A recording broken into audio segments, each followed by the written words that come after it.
Hey, what's going on, everybody? It's Rich Perez welcoming you back into another dose of your weekly rundown.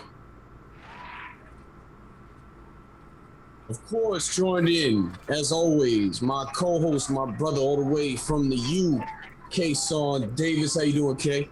I'm doing good. How you doing? I know you were traveling and stuff. Yeah, finally got in. We left Wednesday night. We got in Friday afternoon. If you guys hear a little echo in here, it's because it's still kind of empty a little bit, but we working through some things and we back, man. The show got to go on. We here. Definitely. And shout out Mike who came on the other day. We're going to be on his show tomorrow. Again, you can catch us on the radio, Sirius XM, channel 145. We'll be going on a little after 1, most likely. So not the usual 12 o'clock time. Most def, man. Looking forward to it. Well, while we were gone, a lot of things had happened. First round officially over. Like I said, a lot of things happened. Tom Thibodeau, New York Knicks head coach, or coach of the year. What do I got to do for that? We are the New York Knicks. Go New York, go New York, go. And Nikola Jokic, league MVP. I think a lot of people saw this one happening though, right? Nikola Jokic, it really what made it. He ran away with it once Embiid had the injury that sidelined him for a little bit over a month, and it was no way that Embiid was going to win it after that. So not mad Jokic won it. Not that I don't know, because some people might call me a hater, just like whatever. I think Embiid. If Embiid didn't get hurt, I think it was his award. Same, I would agree. I still think CP should have got a lot more consideration than what he did. Yeah. I think he should have been in the top 3, maybe a little over Steph. And I think he should have really had a chance to win it. I was kind of really on the CP campaign later on in the season. So, like you said, I think a lot of people expect the Joker to get it, and I'm not mad that he got it. But I think CP should have got a lot more love for this. Yeah, most def, man. So where to begin? Let's start with those New York Knicks who went out in 5. Honestly, man, the Knicks could not. There's a couple things to dissect here. The Knicks could not contain Trae Young at all, and then when you add in the fact you can't contain Trae Young, and then you add in the fact that the shooters on Atlanta's team are going off too. It was a recipe for disaster. Oh, and the most improved player of the year, Julius Randle, just could not get anything going in this postseason. You call it jitters for, it's his first time in the playoffs. Nate McMillan also had him pegged. He knew exactly what to throw at him. So you got Nate McMillan, who studied him well going into the matchup, and a guy who just wasn't ready to perform. Wasn't, just there wasn't really much hope there. Honestly, Derrick Rose was really the only good thing in this playoff series for the Knicks. And then, I mean, when you got to go back to Julius Randle, right? Like, people the Knicks fans were loving him and all that. But if you want to do anything on this team, he can't be your best player.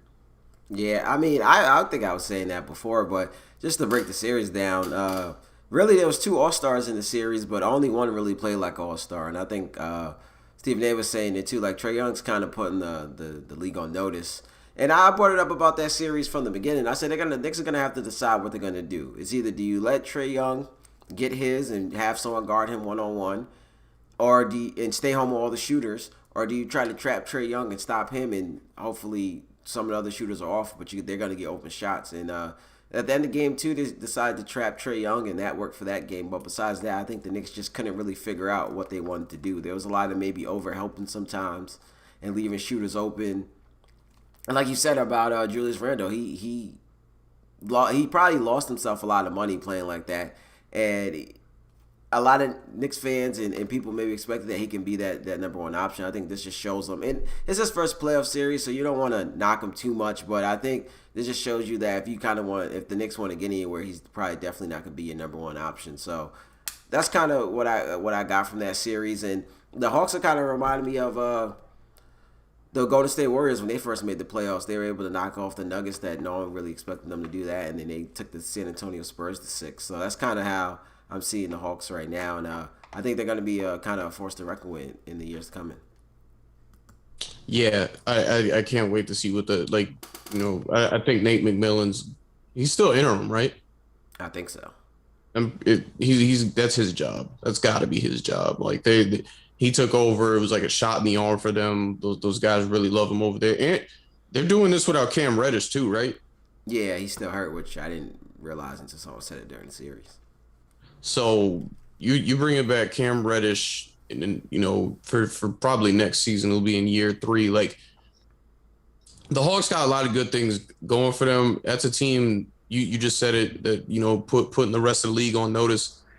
The Hawks are definitely going to be a team to to look out for here to really do something. Dare I say, title contenders soon. I mean, they're already up 1-0 on the Philadelphia 76ers, who we'll see play about an hour.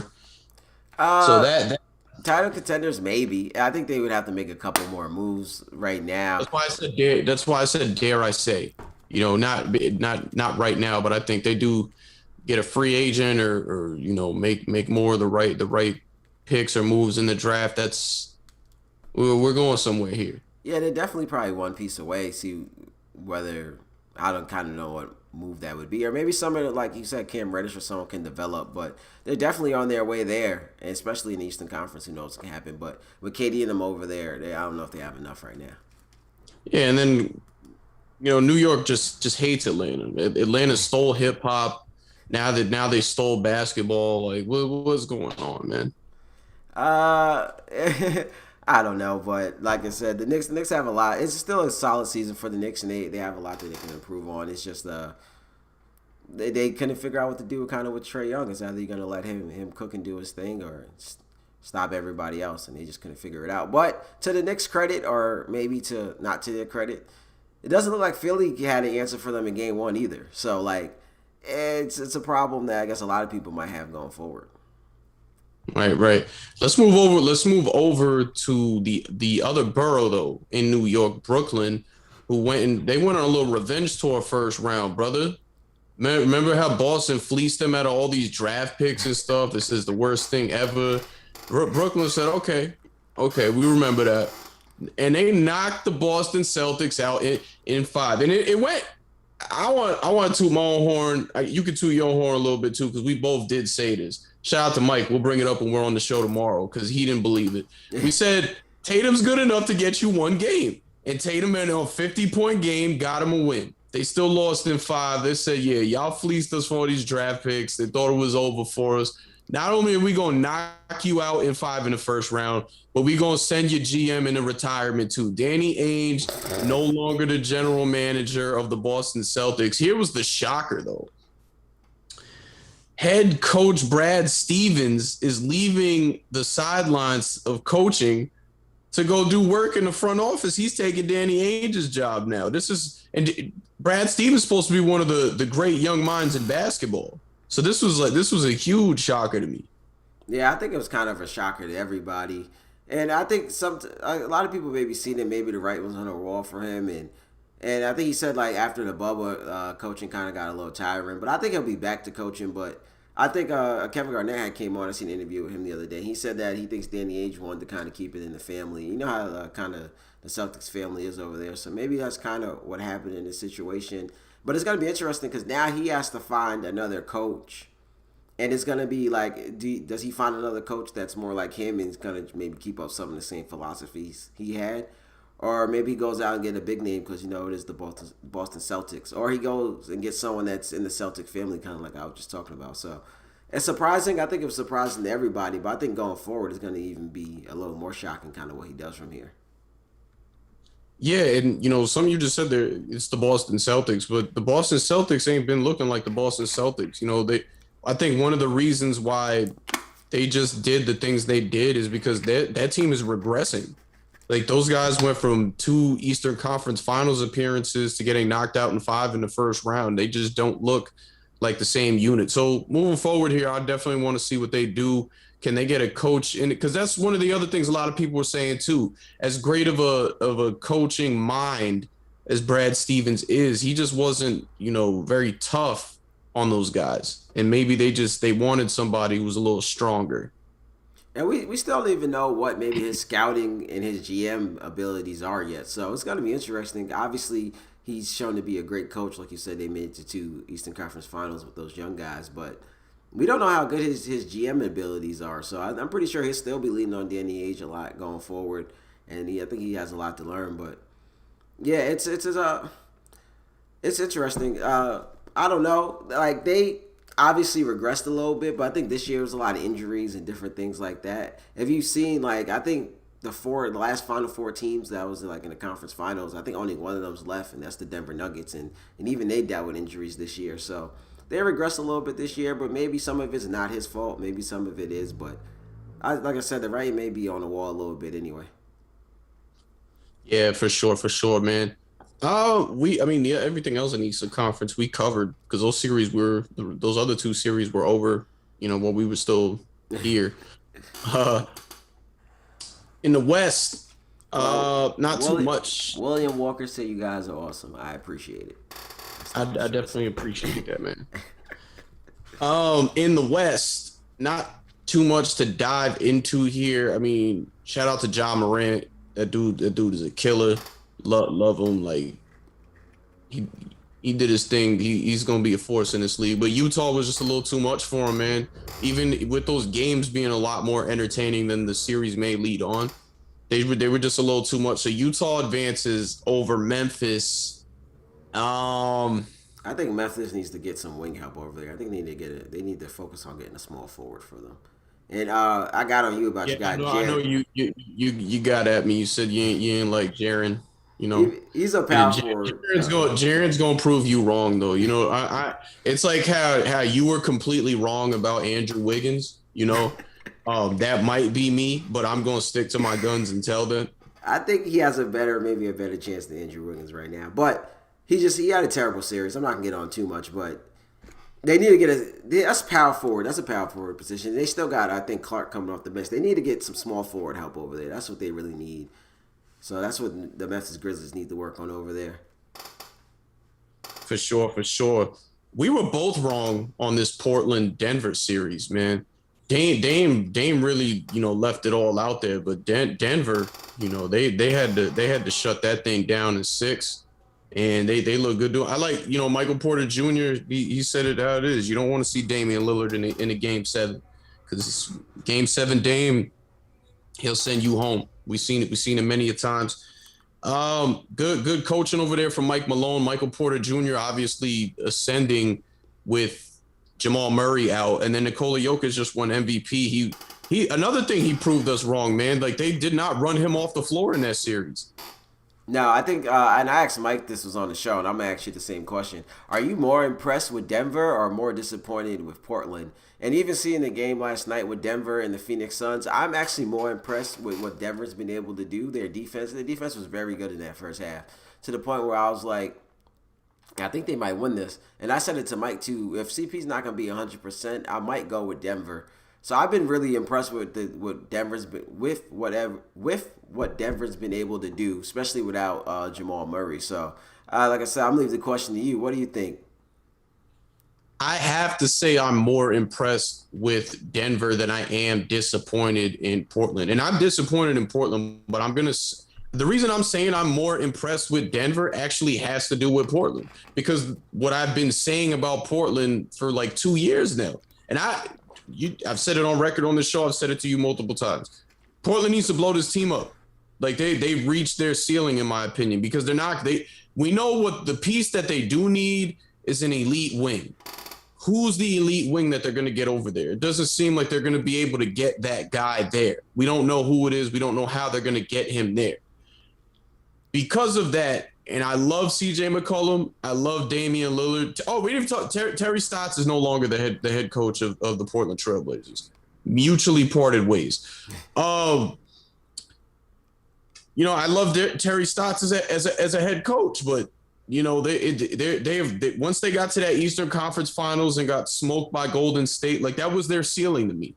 No disrespect, but that was their ceiling to me. and they're not getting any further than that. So it's time. It's time. We already see we're hearing the rumblings, and the experts are saying they don't expect anything to happen with Dame in this offseason, but we need to have this conversation next year because Portland wants to keep this thing together. If Portland is cool with being middle of the pack, knocked out the first round, maybe occasionally out the second round, fine, you can do that. But the goal here is to win championships. They're not going anywhere. They need to reset. And, that's kind of where I'm at with them. Yeah, I agree. Meech, I see you in the comments. What up? I agree with you, Meech. I think that they're definitely done. They're going to have to to me, they have to blow the roster up because where do they go from here? I think they've tried everything possible. They've put different type of players around both of these guys. It's not working. Just to me now, it's who do you want to get rid of? Obviously, you can get more for Dame, but Dame's the better player, so you would want to keep Dame. So I think they're in a tight spot. I don't think there's just any other thing that they can do or any other pieces that they can put around these guys. I picked them to win that Nuggets series because I thought they had way too much firepower for Denver. Now their defense has never been great, but I thought their firepower should definitely outweigh maybe how bad their defense is. So maybe getting a new coach in there could help, and maybe some better defense and things like that. But I think I just seen they've put as much pieces around those guys, different pieces around those guys as they can, whether it's offense, defense, different type of big men. And it seems like a lot of those guys aren't happy. If you think about Nurkic's press conference after the game, he said he doesn't even know if he's coming back and different things like that. Dame, we saw all the stuff that happened with Dame. So a lot of those guys maybe, obviously it's right after the game, but a lot of those guys may seem like they may not even be happy over there in Portland. So it's time to blow it up. To me now, it's just you obviously want to keep one of those guys because, you could blow it up and do a whole reset. But I think if you want to kind of maybe stay in contention or maybe try to go for it again, I think you just have to maybe get rid of one of those guys.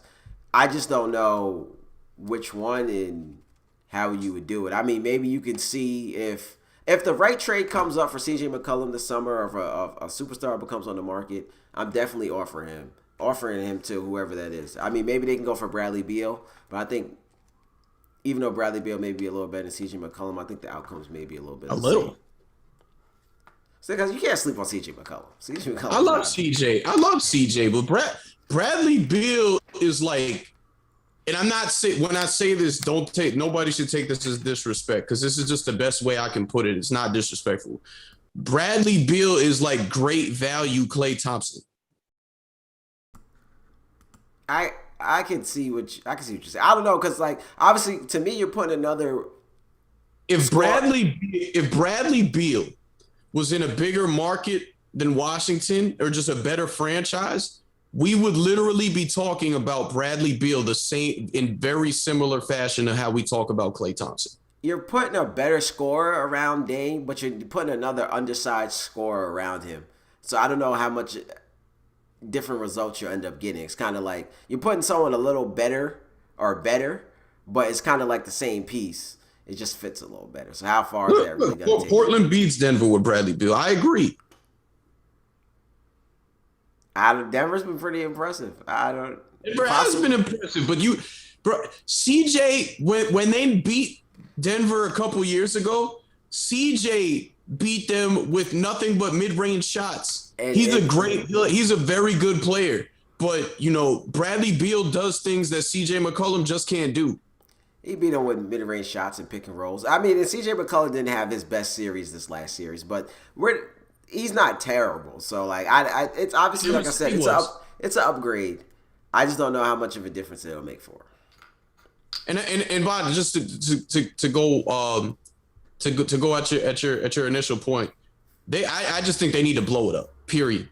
There's nothing. So is that get rid of both of them or get rid of? Yes. Blow it up. Get as much back as you can because you're not going anywhere. You got to do what Oklahoma. Well, nobody's going to do what Oklahoma City did, but you got to try and do what Oklahoma City did. You want to get as much draft capital back as possible. Upstart, maybe get a young, high caliber young star in return. But they got to go. They got to get as much draft capital back as possible. Get rid of everybody. Blow it up. You already got rid of the coach. It's time to get rid of the players. It's over. I would want to keep Dame and maybe see if I can trade CJ and maybe some draft capital to get someone else to pair next to him. But Because you're not gonna get what Dame is worth on the market. You will get exactly what Dame is worth on the market. Dame hasn't exactly said he wants out. We're starting to think it, but he hasn't said I don't want to be here no more. He's still giving him a vote of confidence. He just said he wanted J Kidd and Chauncey Billups as the next head coach. J Kidd got something in the works, by the way. You don't just pull your hat out of a job like that. Yeah, you know the rumors. J Kidd steals jobs. Frank Vogel is looking behind his shoulder because J Kidd about to be the next head coach of the Lakers. I mean, it's possible, but still, I would want to keep Dame. Because if you're going to rebuild and blow everything up, you're going to have to just only get draft capital for him. That's fine. What team right now that's going to trade for Dame is getting you a high pick? The Knicks. The Knicks have Dallas's first round pick. Dallas was just in the playoffs. Dallas, that pick is going to be They still have a high first round pick, though.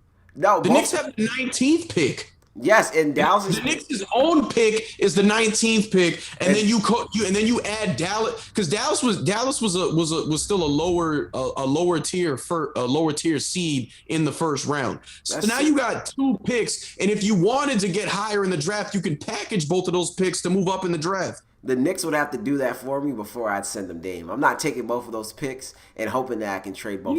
But you know the Knicks are gonna send more than just those 2 picks. That's just to start it off. What do they have? They got a couple. The Knicks would have to give up R.J. Barrett, probably a couple other young guys, and a bunch of draft capital. All right, maybe Barrett. What's this guy's name who doesn't play for Manuel Quickly? Quickly, we'll take. All right. Barrett, Quickly. What's the guy that dunks? I can't think of his name right now. Obi Toppin. And then the other kid from Kentucky who doesn't play for them. Knox. All right, and then you gave me 2. All right. You convinced me. All right. I can see it's that. It's just one team. Look, here's the teams there are 4 teams in Dame's mind that I believe he wants to go to. The Knicks, both Los Angeles teams, and the Miami Heat. All right, so the Knicks maybe. Who are those teams giving up? I think the Knicks might have the best package. Don't ask me who's giving up what. I'm just telling you if I'm going in the mind of Damian Lillard. I personally believe that those are the 4 teams he would want to go to. If I'm blowing my roster up, both LA teams are not giving me enough. Miami is probably not, maybe, but the only enticing deal there maybe is the Knicks. I think Miami learned their lesson with James Harden. They know what they got to do. Tyler Hero dealt with a lot of injuries this season. He also when he came back, didn't play the greatest. They know they need to get a high caliber guy in there, somebody that they can put around Jimmy Butler. And Pat Riley's shown us, who he is throughout history. He's about winning. He's going to do whatever it takes to win. When Shaq became available, he gave up a haul of players and picks to bring Shaq to Miami to win a title. If Damian Lillard is truly available, Pat Riley will do what it takes to get Damian Lillard, especially after the James Harden debacle that just happened this past year. So I think he would give up a Tyler Hero and probably a Precious Achiuwa and whatever draft picks they can give up to get a Damian Lillard. And Kendrick Nunn. Kendrick Nunn's a restricted free agent. So I think Kendrick Nunn might just end up on another team because they're not going to match the offer sheet. All right. Maybe a sign and trade. They could do a sign and trade. They could do a sign and trade. That's a little enticing. The Knicks deal will still probably be the best deal out there. Yeah, I think the Knicks could offer the best package to get him over there. That's yeah. All right. Well, you convinced me a little bit. Maybe the Knicks. I don't think either LA teams. But right now, honestly, now the question is: are the Knicks any further ahead of winning the championship? Well, I was just about to say it. Damian Lillard and Julius Randle. That's a nice second round team. That's a great second round team, Bro, Kay. he's doing that he's doing that now. Why'd he go to the Eastern Conference to do the same thing? Now he just wants to be in a bigger market. He could tell you he wants to leave, but when you on a contract and you getting traded, you're not gonna get to pick where you're going. But if you're going to be out in the second round anyway, you might as well stay in Portland like he wants to do. You're supposed to be going somewhere to win a championship. That's what I'm saying. I think Dame is slowly getting frustrated. That's why I threw in Miami and the two LA teams in there. So all right, but they don't have the pieces. So But also let's remember when we talk about the Knicks, what a lot of high caliber reporters have been saying since the Knicks, uprise this season, a disgruntled star is going to make his way to the Knicks. Look, we're talking about Damian Lillard possibly being a disgruntled star. I think that's only possible if he's on the phone with other people like, yo, we out to New York. We out to New York. It doesn't make sense to go there. First of all, no one wants to play with Julius Randle after how he just You're going to rile up a lot of people right now by saying that. Nobody wants to play with him after how he just played in the playoffs. I'd rather stay with CJ McCollum. What the heck? I'm not going to New York to play with that guy. Okay. You're right. And let's set the fans straight. Because Julius Randle as your second option is not going to cut it. Julius Randle on a team that is trying to do something needs to be the third option. So they got to get Dame and they got to find somebody else to be their second option. That's what I'm saying. He has to be on the phone with people getting them to come to New York. Julius Randle, first of all, he goes left most of the time. And then when he puts the ball on the floor, they were sending double teams as soon as he put the ball on the floor, and he's still trying to score. He had to be more of a playmaker in that series because the Hawks knew exactly what they wanted to do. They wasn't going to send a double team straight off the jump. As soon as he put that ball on the floor, they sent the double team, and he couldn't find the right player and make the right pass. No one wants to play with him right now. Damian Lillard better be on the phone with Bradley Beal or somebody and say, let's go to New York. And then have that guy be the third option. And maybe... What is it? Brad would have to get traded for it too. Yeah, next season they both can. Brad can leave, and then you want to talk about people saying you got to wait a season. You wait a season, Bradley Beal might be up for grabs because he'd be a free agent. Then you go from there. Well, I can't even say this is New York because I don't live there no more. But in New York, they waited 8 years to get back into the playoffs. They not waiting another year. They want it all now. We got a bunch of friends that live there that are Knicks fans. They're delusional. They're not realistic. They want to win now. So whatever it takes, they want to get. They're gonna do that. And realistically, they only can pull off one of those trades. They can't trade for. So one of them would have to go there. No, Dave would have to go there now, and then he can come in a year. Yeah, and then start working the phones. You might lose first or second round again, but it's okay. You're building for the future, bro. Sure. If that's the case, he might as well stay in Portland like everyone's been saying. I think he's going to stay in Portland. We're just talking hypotheticals right now. All right. Well, the Knicks are the only team that has an option. It seems like it has a real chance. Maybe the Heat. I would maybe accept the trade to the Heat. I'm not going to the Knicks just to be in New York. But the Knicks became a desirable destination after this season. Yeah, but I think he'd rather be in Portland at the moment. Yeah, he's still got that old school mentality. He wants to do it how he wants to do it. He's not trying to team up. But we've seen that he's starting to get frustrated. And low-key, if I'm the Blazers, I don't know if I'm going to trade him. I'm going to keep him. I'm going to see if another disgruntled star becomes available. And I'm throwing CJ McCollum and some draft picks at that. And see if I can get him a piece, someone to come over there and play with him. Now, I'm thinking they need to blow it up. It's over. Straight lottery. Y'all got 1, 2, 3 Cancun again. Sure, but this might set their franchise back. They might not be anywhere close to this for like the next. So do you want it? Do you want it because at least with a draft, and especially if you have a lot of draft capital, you can go get a star and a co-star. Especially if you got the draft capital, because now you have the ability to move up. Would you rather be able to get that nucleus for the future and possibly chase titles, or just stick? Because let's be real. They have to give up Dame. They can't. They if they're gonna reset this thing even a little bit, Dame has to be the guy. Because Dame is all we see Dame getting frustrated and he's playing with CJ now. You can only imagine how crazy it's going to get if CJ is the one that they get rid of.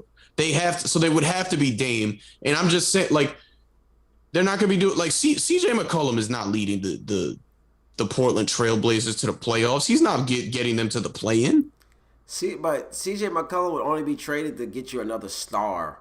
So I don't think it'd be that crazy. If they traded him for like some draft capital, it'd be like, yo, but you're not for no reason. But you're gonna trade him for another star.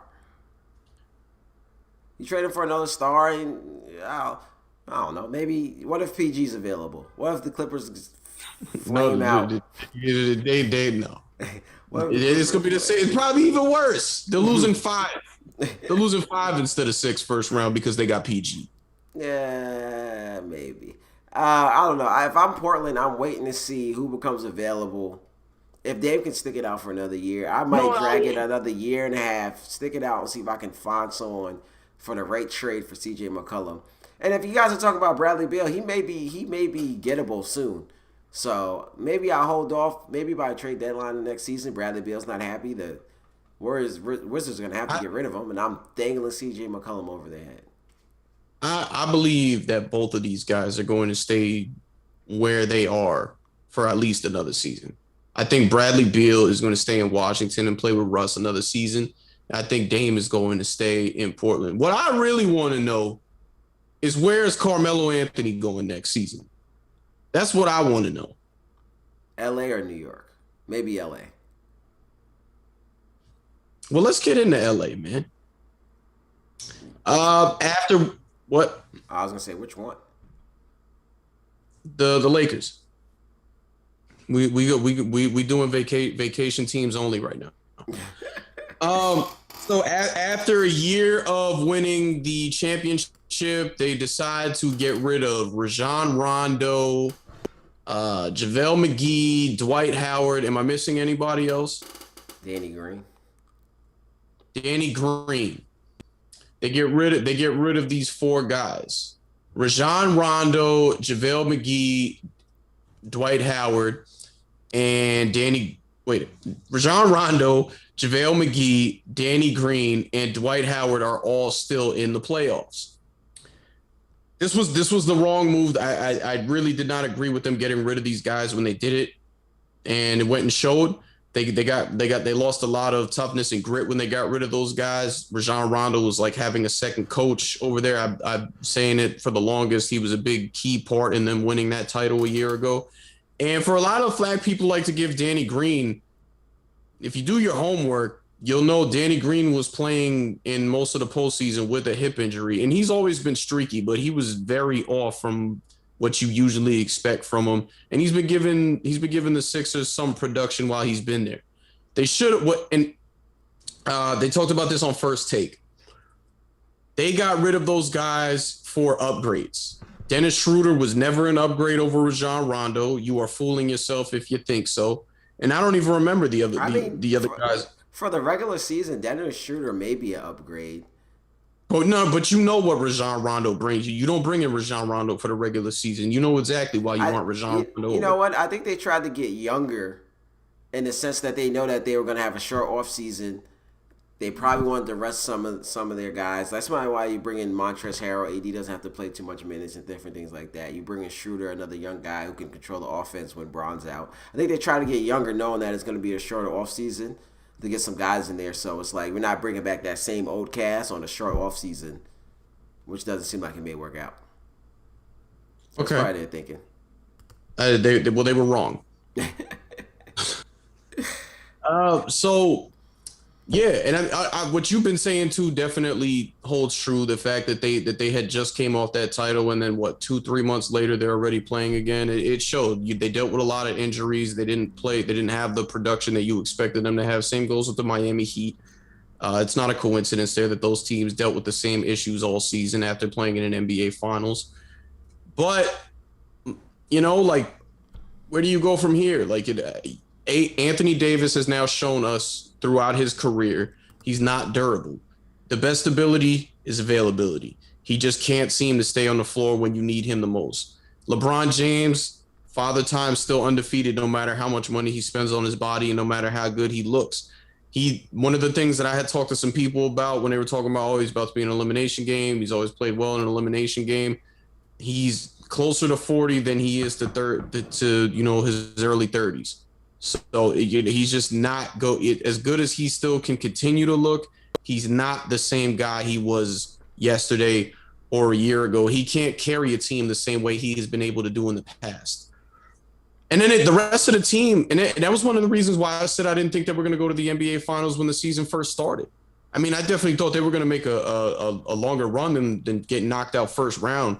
But the whole reason I said that I didn't think they were going to go back to the NBA Finals was because they just didn't. The team was not good. They did not put a good team together. I mean, to their credit, they were gonna win that series if AD didn't go down. So, like you said, best ability is availability. And they were, I thought they kind of had control of that series. I think after AD went down, the matchups changed more in the Suns' favor. You take Crowder off of AD, you put him on the LeBron James. You take the young guy,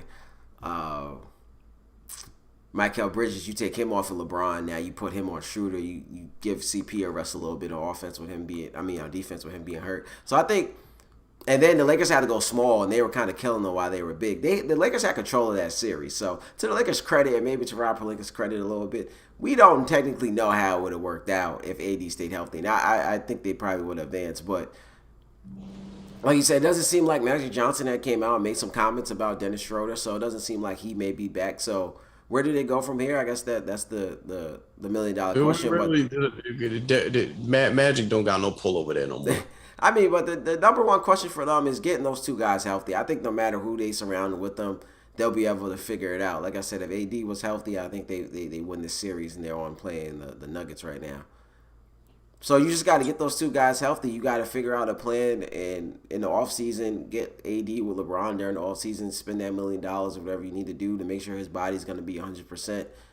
Quick turnaround, so maybe that's part of the issue, but you got to make sure those two guys are 100%, and I think whoever you put around them, they'll work it out, and I think they'll be right back at it, but you got to make sure those two guys are healthy first. And with LeBron James, too, I don't know if it's father time. I don't know if it's the injury. He kind of came out after the press conference and said it may have to do some injury, but we're going to see going forward, definitely. I think he took the last year or so, year and a half since AD's kind of got there, kind of picking his spots and when he can attack on offense. After AD went down, I think he kind of tried to put everything all on his shoulders, like he said, that his shoulders are built for this. But I think it's kind of different when you take the last 2 years where you're kind of picking your spots and how you can attack and different things like that. Before that, he was always maybe the number one option, always in goal. So if someone went down, it was like he just continued what he was doing. Now he kind of tried to have to rev that engine up again, and I just think he couldn't get it maybe kick-started. So could be the injury, could be father time. Who knows? We got to see going forward. But I think the main thing for them is just get those two guys healthy and figure it out from there. I think they got to do major.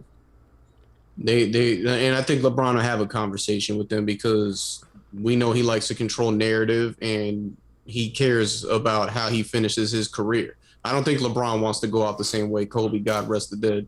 I don't think LeBron wants to go out like Kobe did, where you're just on a bad team the last part of your career. I don't think they'll be bad like Kobe. And remember, Kobe got that injury, so that kind of really derailed him a little bit too. But they're not going to be that bad. Like those teams were getting the number 1 pick in the draft, number 2 pick in the draft. These Lakers are not going to be that bad, especially when you have AD. Maybe they won't make it back to the finals. Who knows? But they're definitely going to be a good team as long as they have AD and LeBron. Did you see in anybody who's watching us here, I want you guys to chime in too. Did you see when Stephen A. Smith was asked about the Lakers title window moving forward? I did see that, and he said he thinks it's closed because no, he didn't say he thinks. He said it's closed. I think Stephen A. is a little crazy. I think he dragged it. I think he dragged it. I think he did drag it. He made some valid points of what he said, but he dragged it a little bit. I think their window is still open. Like I said, with AD healthy, they would still be in the playoffs right now, I think. And I picked the Suns to win that series. Just from what I was seeing, I think they'll still be in it. Maybe you get some... I mean, Montrezl Harrell didn't work out. Maybe you get some younger pieces around them, especially you're going to have to get maybe another younger small forward who can take a lot of minutes off of LeBron.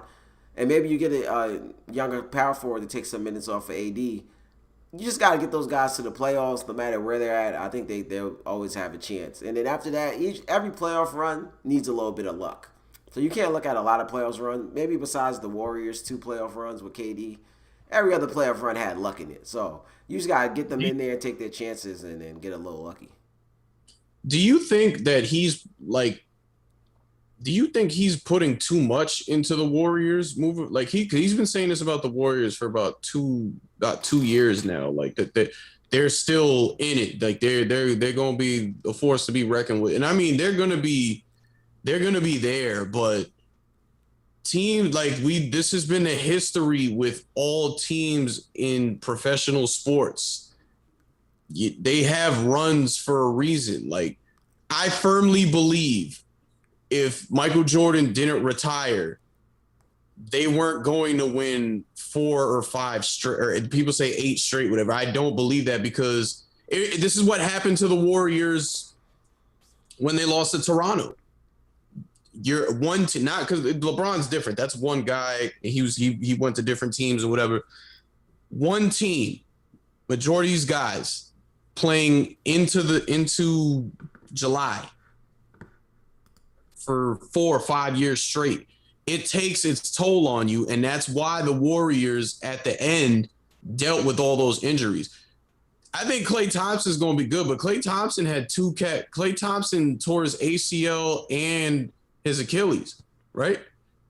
Two of the worst injuries you can get in basketball. I think he's going to be good, but I don't think he's going to be out here doing what Stephen A. thinks he's going to be doing. And they just got Klay Thompson's going to be the only one they're adding in there. They just got knocked out by Memphis. Granted, it was a one and done game, but like I just don't think as highly of them as he does. You know what it is? I think that the Warriors just have they have so many people just traumatized with how good that they were playing. I think that people are just always going to believe that they have a chance. I think that those runs really kind of traumatize people, so no one really wants to count them out. To me, it's going to be how healthy Klay Thompson could be, and it's going to be tough to say that he can come off an ACL injury, Achilles tear, and haven't played basketball in almost maybe 2 to 3 years, and to come back and being that player that maybe Stephen A. thinks he's going to be. Their biggest hit for him, I think, because if you see how KD's playing, your shot is not going to be affected too much. Klay Thompson's never someone who's out dunking on people, kind of like Dominique Wilkins and things like that. I think he'll be more coming back like KD is. The problem is defense, and Klay Thompson was a big piece for them on defense. He always guarded like Westbrook. He always guarded the team's best kind of wing player. And they don't have Iguodala no more, and he always guarded some of the best teams' wing players. I think Klay Thompson's not going to be able to be that solid defender, kind of number one defender that they needed out there on guards, and that's where they may hurt them. Trying to play those two guys together in a playoff run, it's going to be difficult because I think they're gonna hurt a little bit in the backcourt. So now everyone doesn't think that Curry's maybe the best defender. So if they don't have someone else out there that can kind of guard these guards, it'll be tough for them because you think about it, they get into a series with the Portland Trailblazers and say they stay together. See, you got CJ and Dame coming at you. If Curry's not going to be able to stop Dame, it'd be tough for me to see Klay Thompson going out there on kind of bum leg and trying to guard those guys. So I don't think he'll ever be back to where he was defensively. I think offensively, yeah. So maybe they surround those guys with the best defensive options, maybe, but I think they win those kind of close, like you said. Yeah, and I see Meech is bringing up some solid points, but I'll go back again, and I'm not going to kill Wiseman too much. He was a rookie this year, but why it wasn't like Wiseman was exactly lighting it up. I never once said Wiseman was in the Rookie of the Year conversation or that he was going to win it. As far as Kelly Oubre and Pascal go, you're talking about 2 role players, and if I'm not mistaken, Kelly Oubre was in trade conversations while he was healthy because they didn't like the production that they were getting from it. Possibly they do. I forgot about those guys, but even still, I think they're gonna, because maybe you play one of those guys at the wing, but then if a team has like, all right, say they go up against the Clippers, you got to find someone that's gonna be able to guard PG and be able to guard Kawhi Leonard. So I think him coming back, Klay coming back off those injuries, I think is going to hurt them a lot defensively. And that's where they may struggle a little bit, maybe trying to get out the Western Conference. So the Clay can come back and be crazy defensively like he was before and be able to maybe make it tough for a couple guys, possibly. But I think that's where they're going to hurt a little bit because now that defense in the backcourt is going to be tough. Yeah, I want to get the last series we need to get through from the first round. Clippers, Dallas Mavericks. I'm still getting used to living somewhere where many people root for the Dallas Mavericks. So that's something new that I got to see. But I mean, I guess I want to say the Clippers kind of found themselves a little bit in this series. I'm not going to say that they're coming out the West, but they had to look in the mirror at what they were doing and things like that. I still don't agree with everything Ty Lue's doing, by the way. I'm looking at when they started to look like when we started really questioning where they're going to come out this series. One of the things we talked about was why they're only playing Rajon Rondo 15, 16, 17, 18 minutes. And then the following game, he played about 22, 23. That's okay. But then the last two games, even though they won, I think he only played 9 minutes one game and then 10 minutes another. It's the thing that a lot of people need to understand about Rajon Rondo too. It's not his point production. It's all the other ways that he affects a game. I think I said this to you. I think with him being on this team, these guys might be a little too soft for him. Pause. These guys might be, not as thick-skinned as they need to be. I mean, maybe possible. I think, and I said this on here when Mike was on the other day. The best team won the series, but I don't think the team that played the best won the series. I think Dallas played the best for most of the series, and maybe they should have won. But I got a bone to pick with Dallas too. Go ahead though. But honestly, you just seen it. Kawhi didn't want to go home. He took over Game 6 and Game 7. He was able to kind of do what we wanted him to do last year against the Nuggets when it was time to close those guys out. So I think he kind of learned maybe a little bit from what happened last year, and he was like, I'm not gonna be that passive this year, and I'm kind of gonna go for it. So I think Kawhi just reminding us that he was the superstar that he is. But I think Dallas played better for most of that series and really should have won the series. And it's crazy to see that no one won a home game into that last Game 7. So I think, like I said, Dallas played better, but the better team came away. Well, I mean, really the two bright spots for Dallas were obviously Luka Doncic and then Tim Hardaway Jr.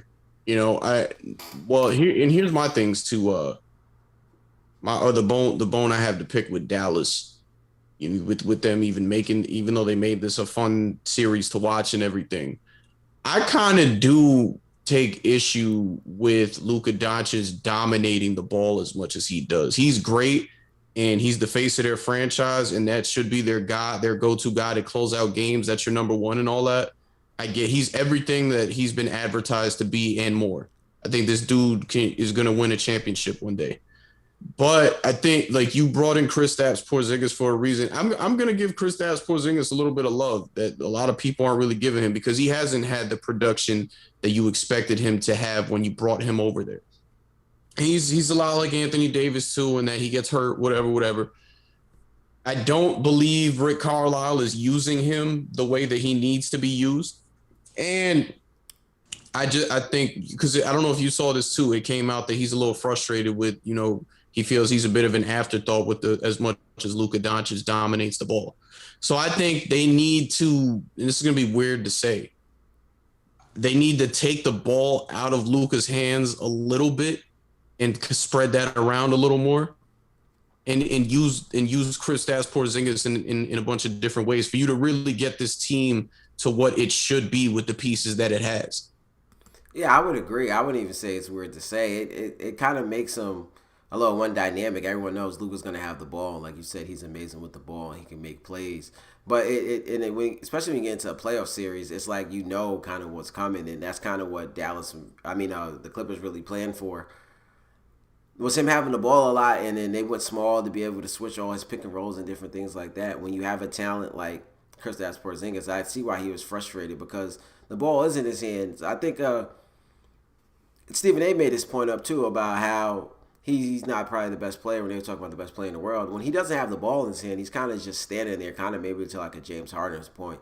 So I think, like you said, they can get the ball out, moving around a little more. It just makes them less one dimensional, and they can play a lot of different ways with the pieces that they have. And you can post up Kristaps Porzingis every now and then and different things like that. But I think it'll just help them come playoff time when teams are watching you play for 2 weeks and breaking down the footage, and it's like Luka's creating for everybody, so teams can kind of really game plan for that and really have a structure to stop that. You see the team, especially with the Warriors recently, and even the Hawks now, teams that pass the ball around and kind of got shooters and different things like that, are teams that's been able to be successful recently.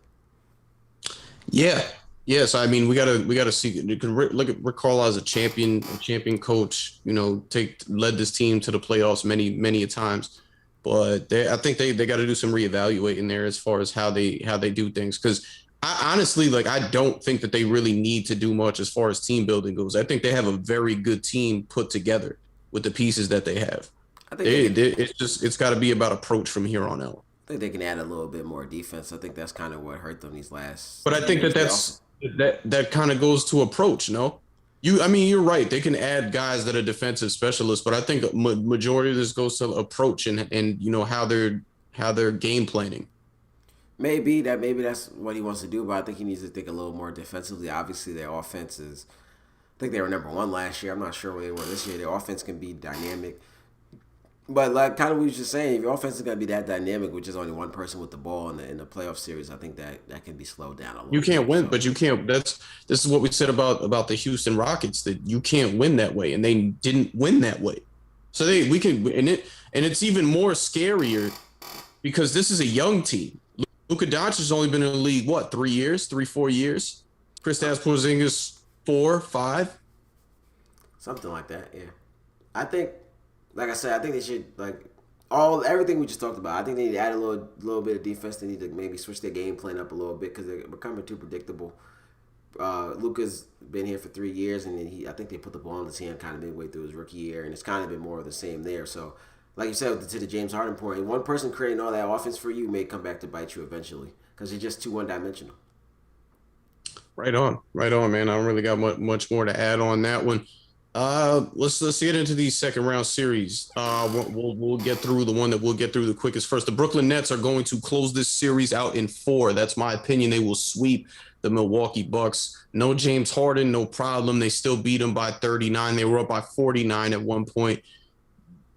You know, here's the thing. So Milwaukee goes out game 1. It's a little respectable. They say, all right, we just got to shoot better. Come in game 2, they shot worse than they shot game 1. Like, Brooklyn had their way with them. I don't even think it's going to change much with them going back to Milwaukee. If anything, it might go 5. But I got Brooklyn knocking off Milwaukee in 4 games. And I saw Jay Williams had said something about, you know, he made some comparisons with Giannis and KD went up to him and said, don't you ever compare me to Giannis Antetokounmpo. I think KD's coming into the series to make a point as well. KD actually made a comment and kind of said that he never said that, but you know how KD does. Okay. I'm not going to react too much to it. I think the Brooklyn Nets did what they were supposed to do by winning 2 at home. It did not look great for Milwaukee. I still think Brooklyn will win the series, but I'm going to take it in 6. I think Milwaukee will go home. They will respond. They will win game 3. They will win game 4. Because I don't expect Blake Griffin to play that well on the road. I don't expect Joe Harris, Mike James. Yeah. Joe Harris, Mike James, Bruce Brown. I don't expect those guys to play as well on the road. I think Milwaukee will get the rhythm back. They're going to flow back, win game 3, win game 4. Brooklyn will go home and win game 5, but close them out in game 6 back in Milwaukee. We need to respect Blake Griffin a lot more, man. Y'all forgot who Blake Griffin is because of what he was doing in Detroit. He never wanted to be in Detroit. He wasn't playing. He dealt with injuries in a city that he didn't want to play in. He's in a city where he wants to play in, and he's healthy. I expect Blake Griffin to play well on the road because y'all forgot who Blake Griffin is. Blake Griffin can be a cornerstone piece. He's still that good. I mean, he's not Lob City Blake, but he's very good still. He can stretch the floor. He's worked on his game from the perimeter. He can get up there still. He's shown in this series he can get up there still. He yammed it on Giannis on one play. last game. So do not sleep on Blake Griffin. I expect Blake Griffin to play well on the road as well. He's not a role player like those other guys you mentioned. I'm not changing what I said. I'm sticking to what I said, and I expect the Bucks role players to play a little better at home. I don't expect them to shoot that bad at home. I don't expect none of that. Chris Middleton's obviously going to have to play better. I think he'll play better. He'll shoot better. Drew Holiday's going to shoot better. I think all their shooters will shoot better back at home. I think they'll get 2 at home, but that'll be it.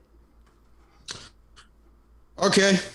We got to agree to disagree on that one. What else in the East? The Atlanta Hawks take game 1 over Philly. I don't know what to say about that one. I wanted to say I was a little surprised because I didn't pick that to happen, but also we all knew and know that the Atlanta Hawks are no slouch. They're gonna make teams work and things like that. They got a very good offense over there. They can play some defense. Got a very good coach in Nate McMillan. But on the flip side to Philly, this is Joel Embiid pretty much playing with an injury because we know that they need him, and he's only had a few days off since it's a partial meniscus tear, correct? Yep. So, I mean, I think Philly's still gonna win the series. I'm picking them to win tonight, but I think that this is gonna be a series. This one to me could go 6-7. Meech has never liked Doc. Yeah. He's never liked Doc. I'm not responding to that. This one I think goes 6-7. Philly and 6-7.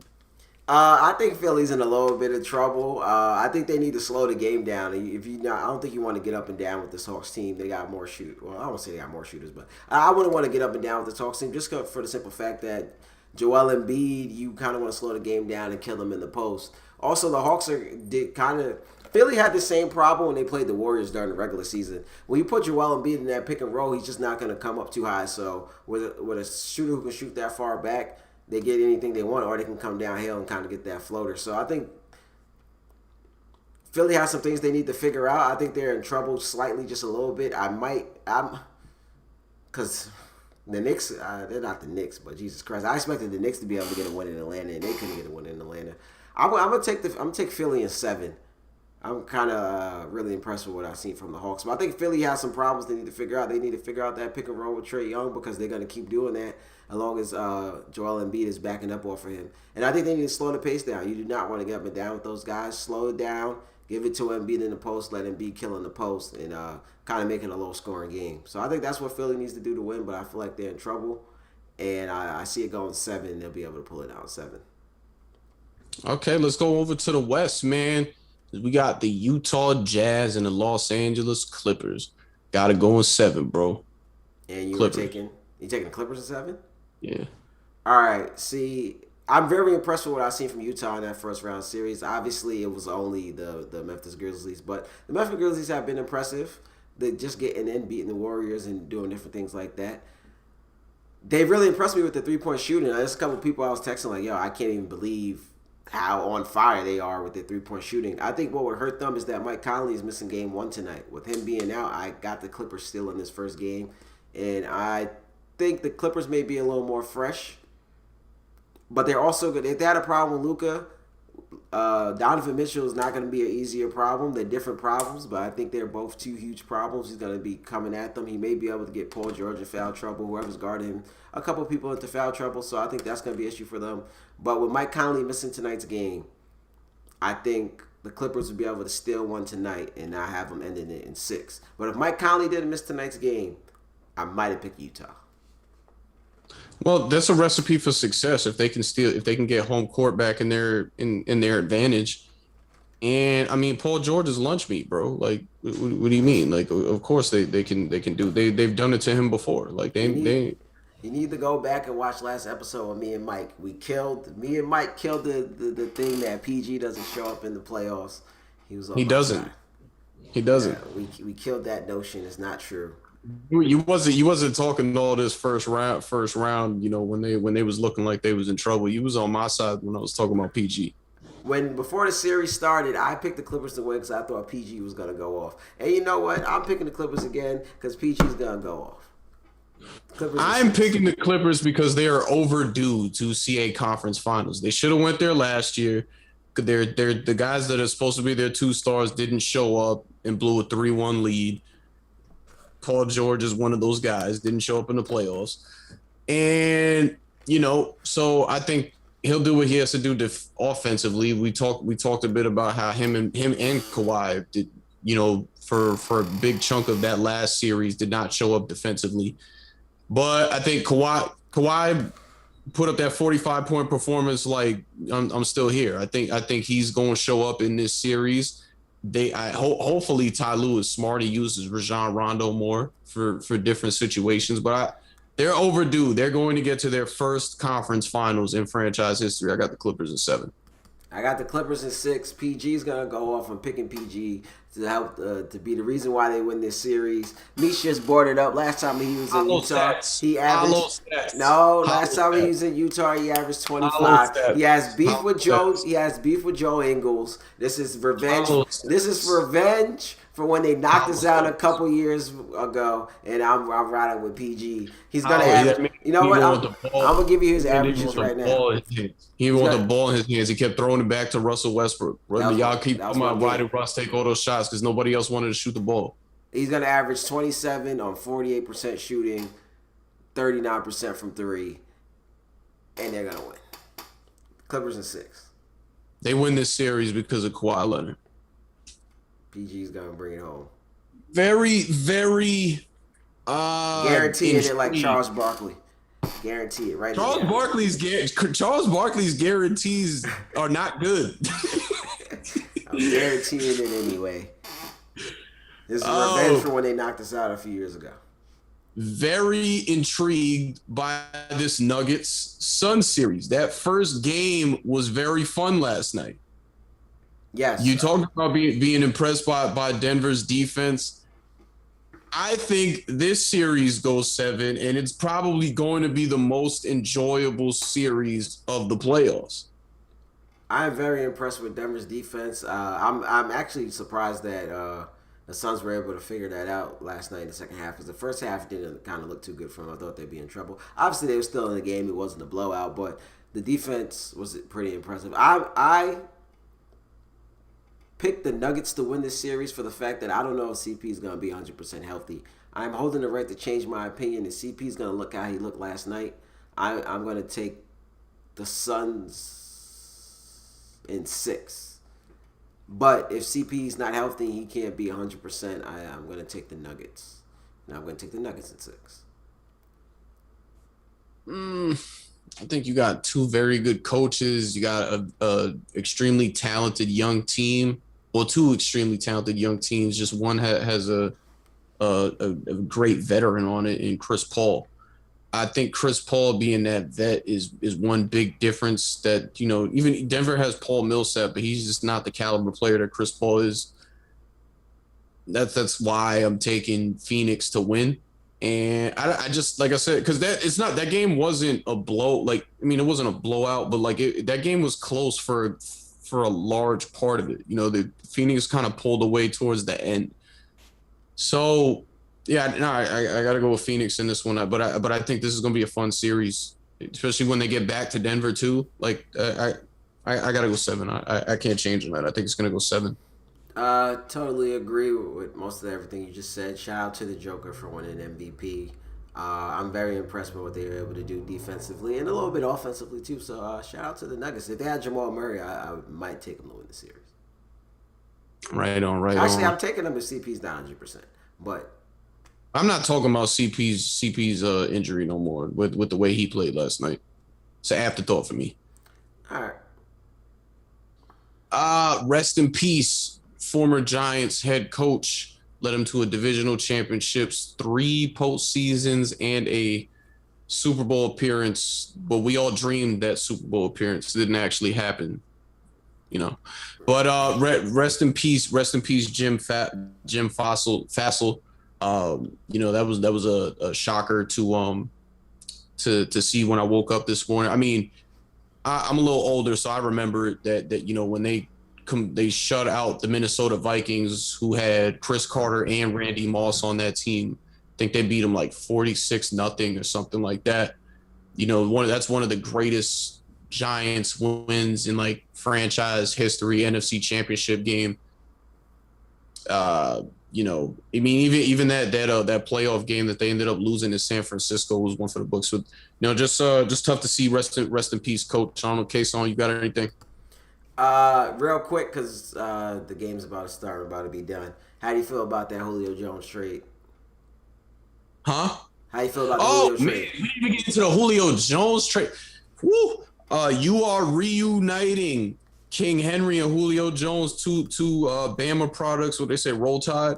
And then they got AJ Brown over there too, man. That is going to be a dynamic offense. We got to see what that defense does for him. Ryan Tannehill showing you that he could be a franchise guy these last couple of years since he took Marcus Mariota out of that starting spot. I think with Julio Jones, as long as he can stay healthy, and you got an amazing run game, and now you got two dynamic wide receivers, I think because a lot of people have been talking about the Buffalo Bills, going to the AFC Championship. I think the Tennessee Titans are going to the AFC Championship at minimum, and they might go to the Super Bowl.